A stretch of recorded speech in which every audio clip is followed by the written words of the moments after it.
In 1887, Richard Knight, a local pharmacist who collected animals as a hobby, presented his menagerie to the city, and the oldest zoo west of the Mississippi was created.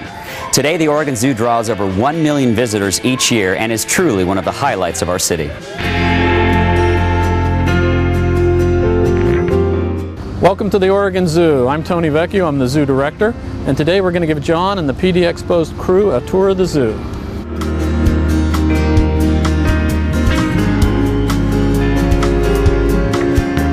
Lions and tigers and bears, oh my. Now, I've seen the tigers, I've seen the bears, Right.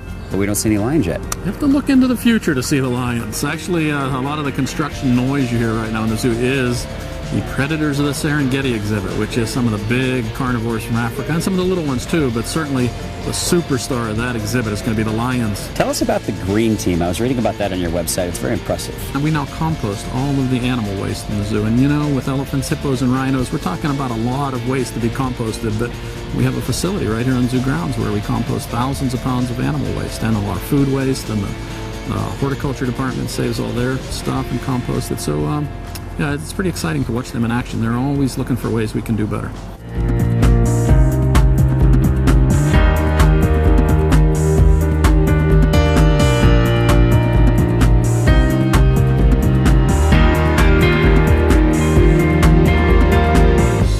These frogs are called yellow-banded dart frogs, but you may have also heard of the poison dart frogs. Same frogs, just different names. And if you look at them, you can see that these frogs have beautiful bands of bright yellow and really, really dark black. And those bright colors are warning signs to predators that tell them, I'm poisonous, don't eat me. If you eat me, I may be your very, very last meal. So this really is a warning sign. They're beautiful to look at, but you wouldn't want to touch them and then touch your eyes, your nose, your mouth. There's some frogs over in the other tank that actually are totally hidden. They look like moss off a tree. Yes, yes. Now their coloring actually is what helps keep them safe from predators.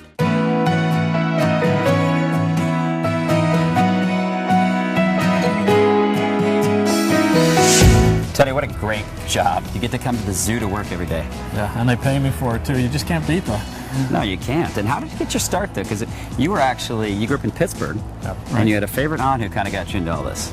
Right. I had an aunt that would take me to the Carnegie Museum in Pittsburgh every Saturday. We'd get to see all the dinosaurs and the mammals. It was a dream come true for a kid.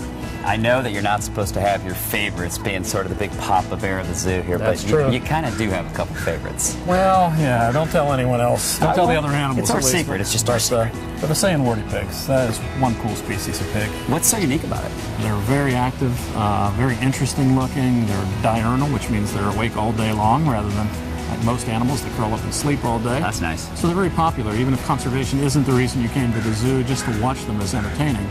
But our mission is all about conservation and education, and from that perspective, this is a very important story. These animals are critically endangered.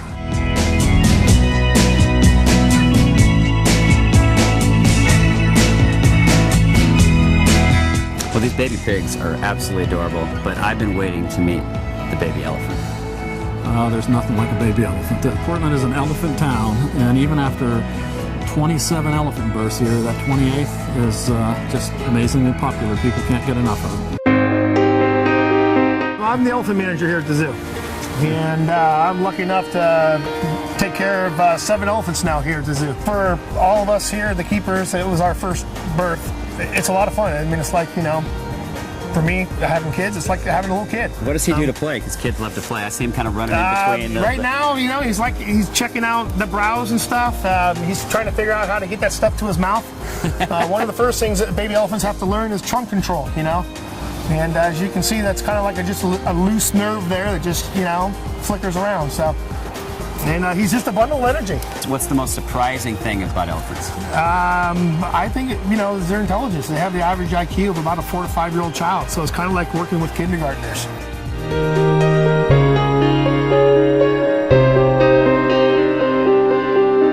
Around September, they start putting up zoo lights, getting ready for December, and they work really hard right until about Thanksgiving. The lights are in the shape of animals and animated, and so it's a really fun event for kids. But I know adults that come without kids. It's just such a beautiful, kind of peaceful walk around in the wintertime. We had a great time at the Oregon Zoo. Time for our day to end. Time to blow the whistle. We'll see you at the Oregon Zoo lights.